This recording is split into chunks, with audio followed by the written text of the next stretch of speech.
split into two, East and West. This marked the beginning of the era called the Cold War.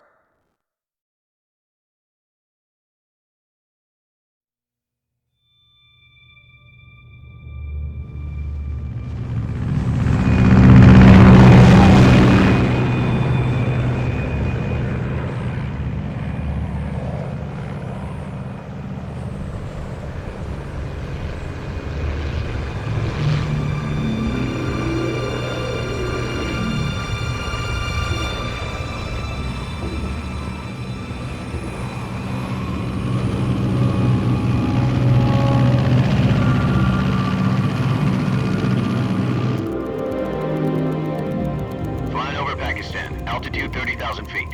Approaching Soviet airspace. 20 minutes to drop off. Commencing internal depressurization. Equipment check. Arm main parachute. All right. You ready to go? Drop zone still showing a high pressure mass.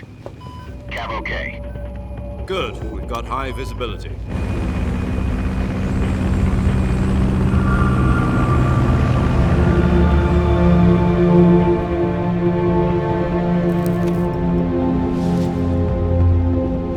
Put out that cigar. Connecting oxygen hose to interior connector. Put on your mask.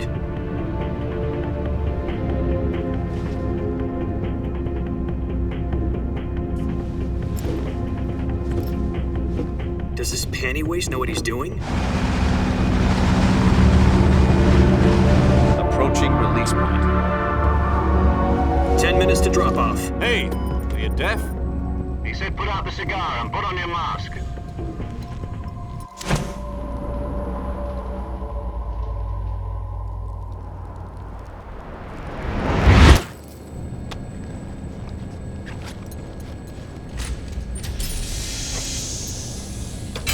Depressurization complete. Checking oxygen supply. 6 minutes to drop off. Opening rear hatch.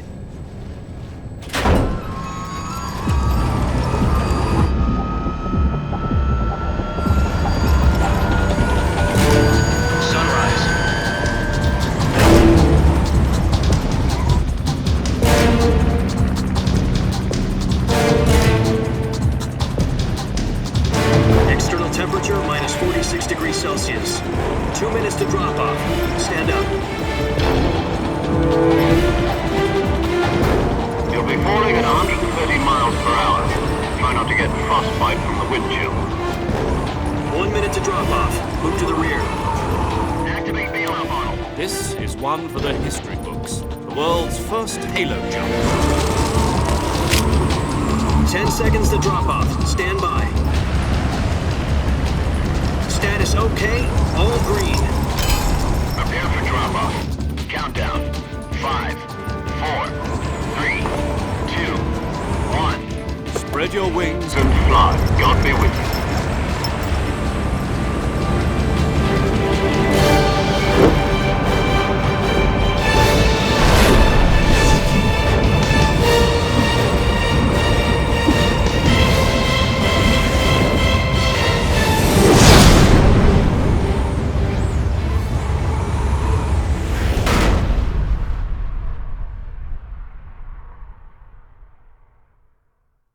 Jack, I've got some important news. The head of the CIA has finally given us the green light for the virtuous mission. Virtual mission? No, the virtuous mission. The future of our Fox unit depends on it. If it succeeds, we'll be officially organized into a unit. Virtuous mission? Sounds like some kind of initiation ritual. You know, don't get cocky. This isn't a training op. Right. So what exactly is this wonderful mission? Well, about 2 years ago, a certain Soviet scientist requested asylum in the West through one of our moles. His name is Nikolai Stepanovich Sokolov. He's head of the OKB 754 Design Bureau, one of the Soviets' top-secret weapon research facilities, and the East's foremost expert on weapons development. Sokolov? Isn't he that famous rocket scientist? The very same. On April the 12th, 1961, the Soviets achieved the first manned spaceflight in history. The Earth was blue, but there was no God. Well spoken. The rocket that carried Yuri Gagarin into orbit was the A-1, known as the Vostok rocket. Sokolov is said to be the man most responsible for the multi-engine cluster used in that rocket. After Gagarin's flight, Sokolov left rocket development to become the head of the newly established Design Bureau.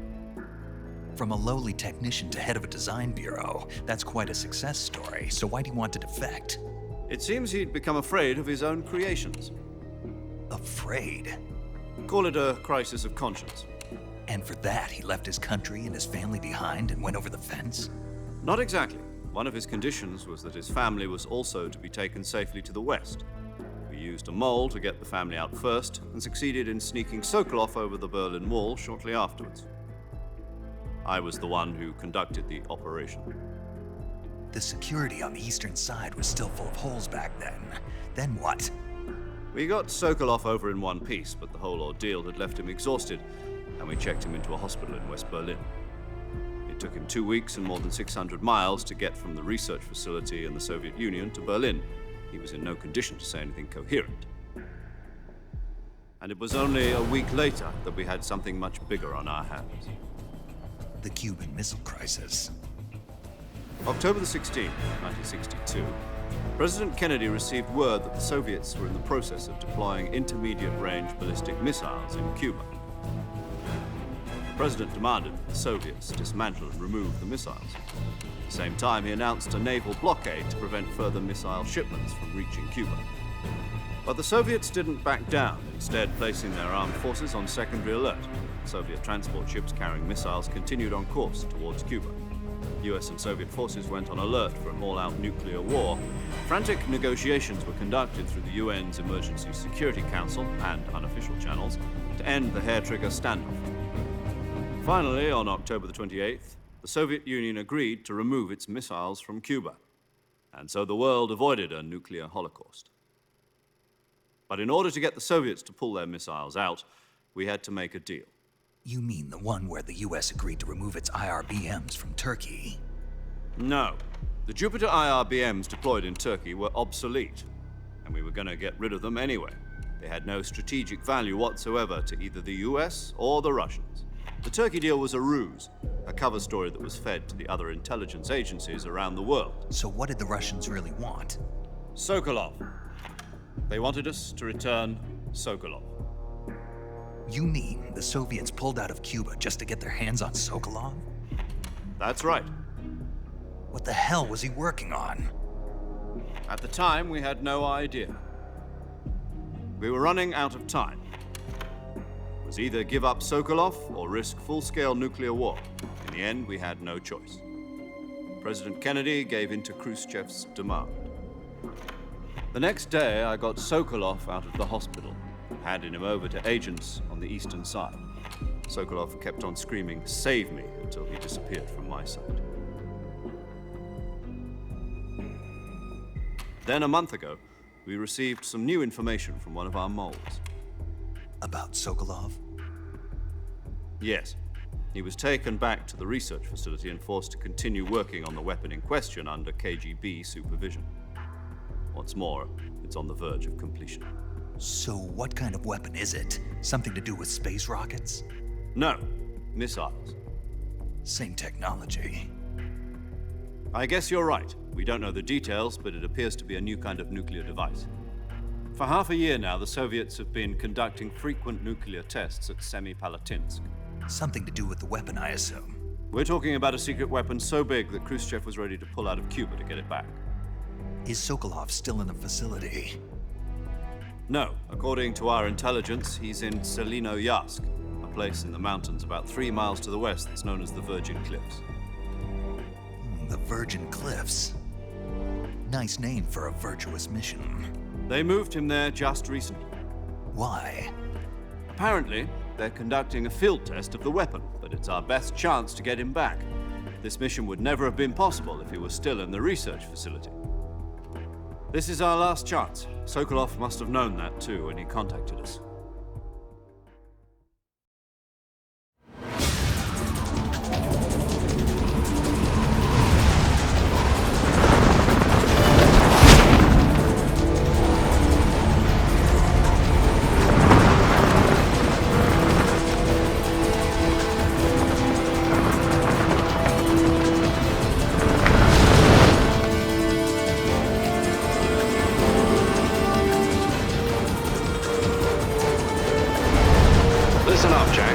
mission is to infiltrate Selino Yask in the Soviet mountains, ensure the safety of Sokolov, and bring him back to the West.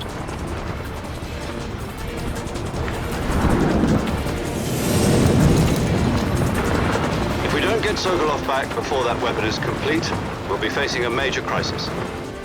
The clock is ticking.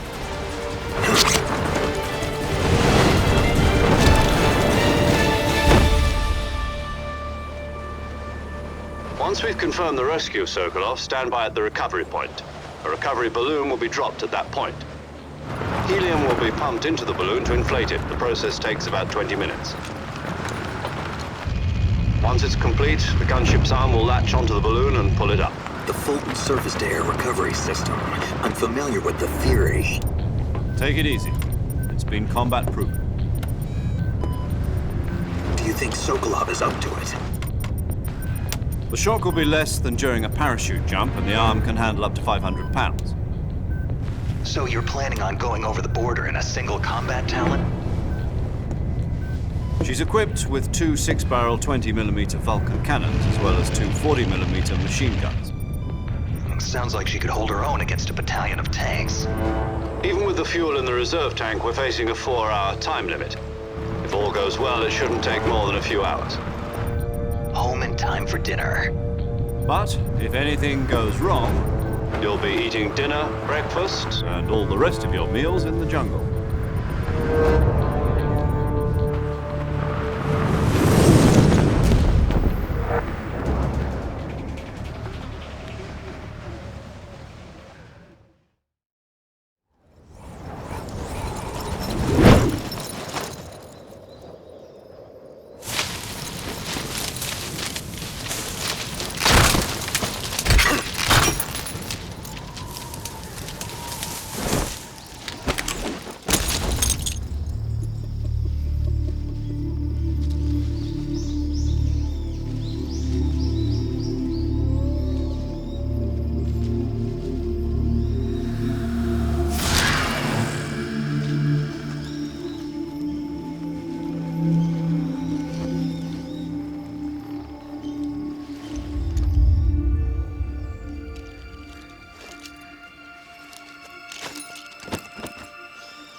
Do you copy?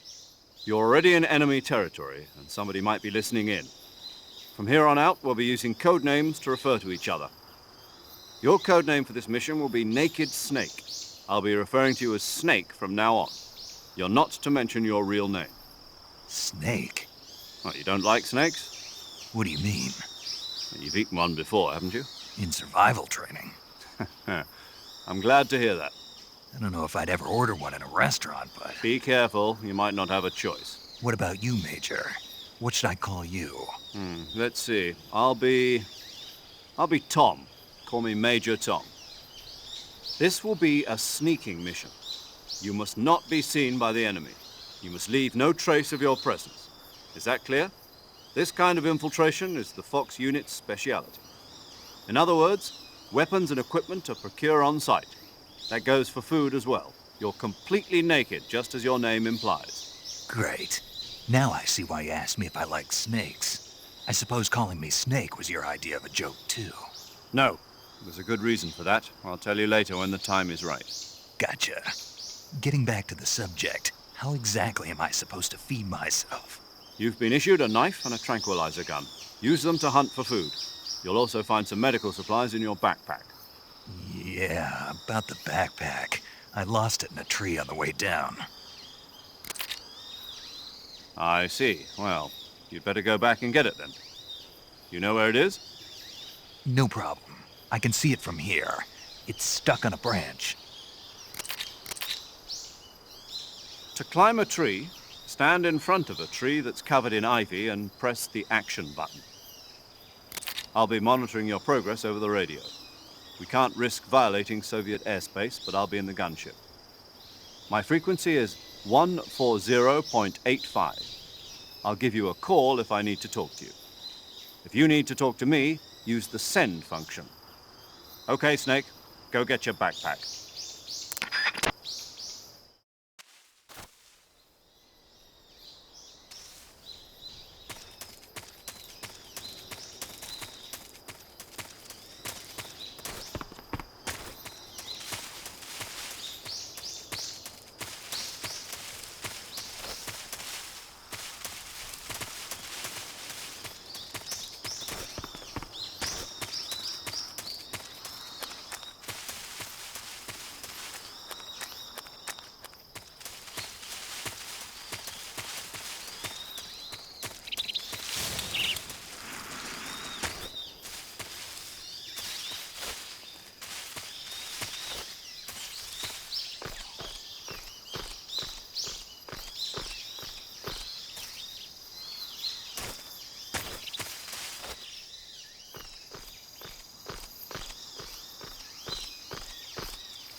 I see you've retrieved your backpack, Snake.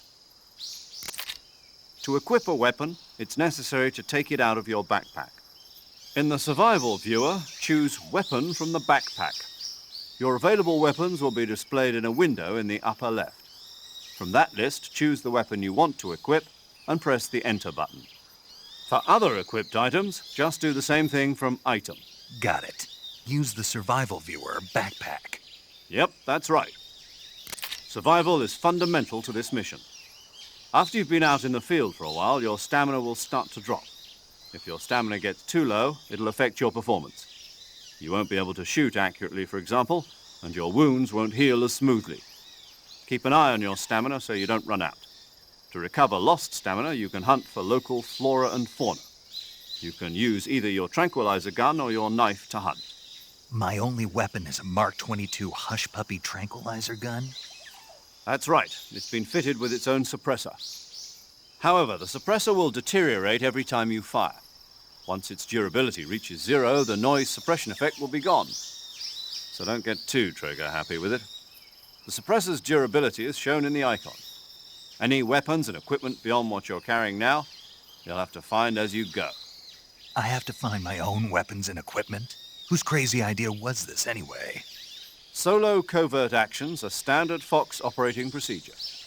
You can't leave any traces of your presence. No weapons, equipment, footprints, sweat, or bodily waste. The same goes for bullets and cartridges, too. Your presence in enemy territory is already a violation of international conventions of warfare. There aren't supposed to be any American soldiers in Russia. It could spark an international incident. You can't let anyone see you. You can't let the enemy know you're there.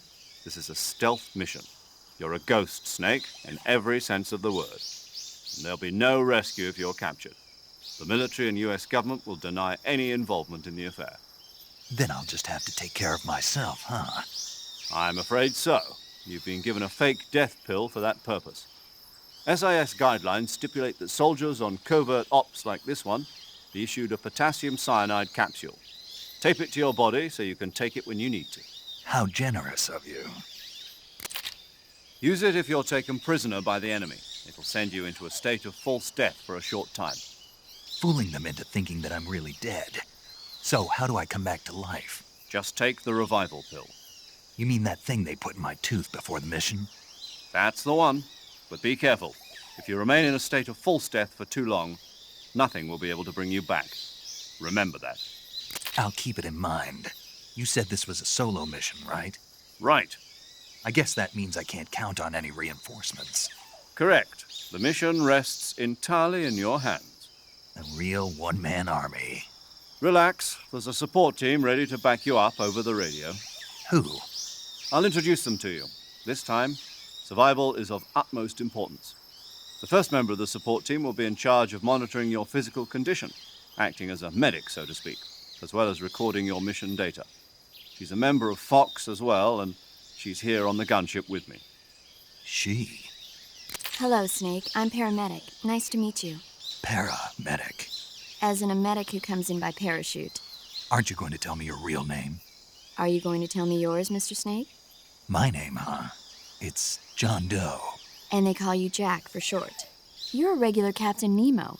A name means nothing on the battlefield. After a week, no one has a name. What's your name? Jane Doe. Very funny. I wasn't joking, but I'll tell you my name only if you manage to make it back alive. My frequency is 145.73. She's also in charge of recording your mission data. Whenever you want to save, send a message over the reserved save frequency, 140.96. So saving lets me record my mission data. That's right. It also records the state of your health. Good to know. There's one more person I want to introduce you to, Snake. Huh? Speaking of snakes, you remember the boss, don't you? A legendary soldier and your mentor. Actually, it was the boss that got the DCI's authorization in the first place. She's going to be serving as Fox's mission advisor. The boss is? She also helped me plan this mission. She and I were at SAS together. Jack, is that you? How many years has it been? Boss? That's right. It's me. Talk to me. Let me hear your voice. It's been 5 years, 72 days, and 18 hours. You've lost weight. You can tell just by the sound of my voice. Of course I can. I know all about you. Really? Well, I don't know anything about you. What's that supposed to mean? Why'd you disappear on me all of a sudden? I was on a top-secret mission. You didn't need me anymore. But there were still so many things I wanted you to teach me. No, I taught you everything you needed to know about fighting techniques. I taught you all I could. The rest you needed to learn on your own. Techniques, sure. But what about how to think like a soldier? How to think like a soldier? I can't teach you that. A soldier needs to be strong in spirit, body, and technique. And the only thing you can learn from someone else is technique. In fact, technique doesn't even matter. What's most important is spirit. Spirit and body are like two sides of a single coin. They're the same thing. I can't teach you how to think. You'll just have to figure it out for yourself. Listen to me, Jack.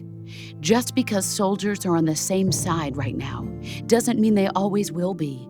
Having personal feelings about your comrades is one of the worst sins you can commit. Politics determine who you face on the battlefield. And politics are a living thing.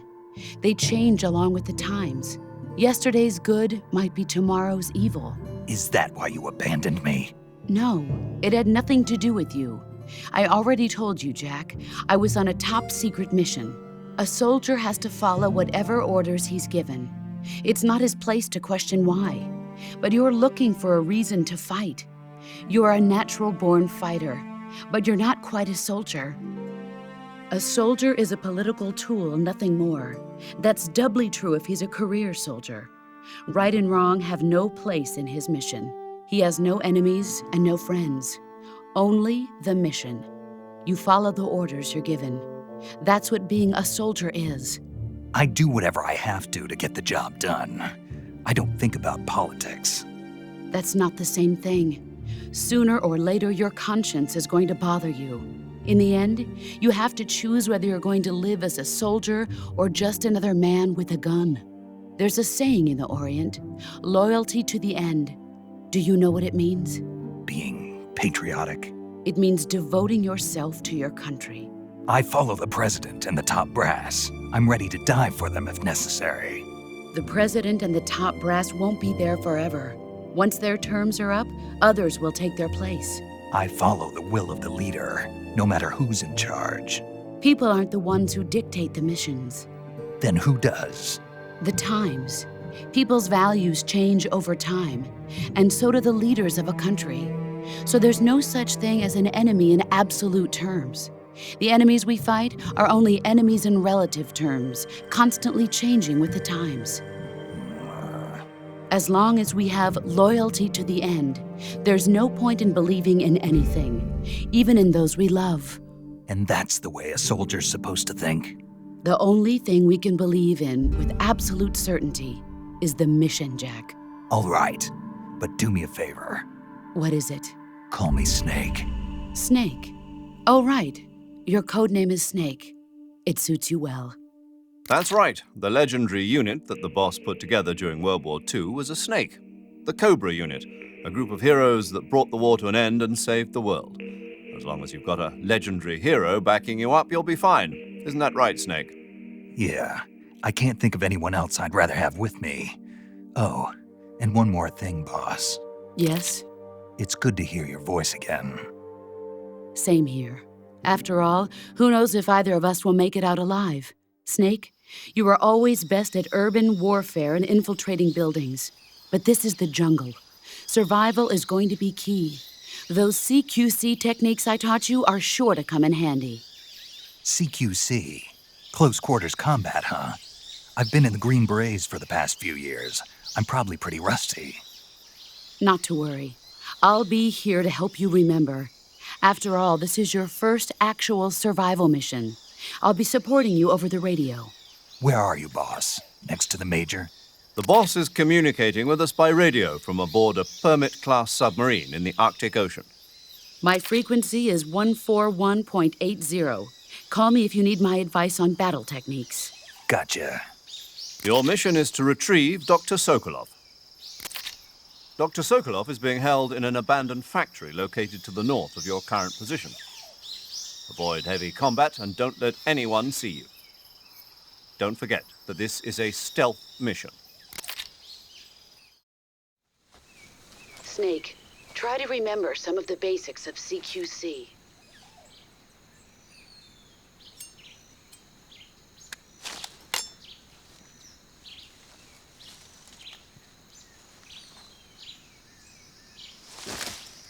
Commencing virtuous mission. Now,